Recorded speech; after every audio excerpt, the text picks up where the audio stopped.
So the key messages I hope they're going to take away is that technology is a constant moving beast, and you need to obviously keep up to date with it as much as possible. Generative AI is changing the way that we think about technology, but doesn't actually change much of the fundamentals. Legacy is still going to be there. We're still going to have to be dealt with.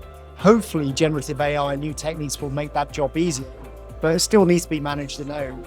Plus also the build versus buy cycle is just a cycle, it's not a destination. So quite often you hear firms making it as it's like a binary choice and choosing one thing and then sticking with it. Depending on where you are in the adoption cycle of any new emerging technology, there are going to be points in time where you're going to want to take on more of the engineering risk yourself.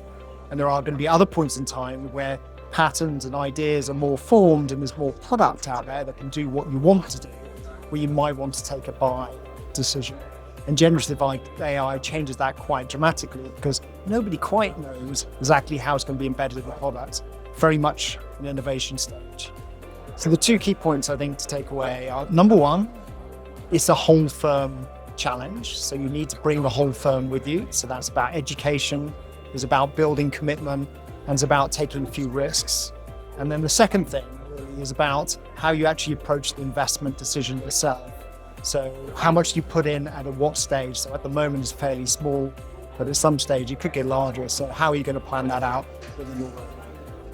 So digital transformation has always been here for good 20 or 30 years, so no change in that respect. I think the key thing is to be aware and to look out and to build structures, agility structures, that enable you to look at what's coming over the horizon, how you adapt, and then how you build it in. The key success factor is really more about your agility as an organization rather than the choices you make.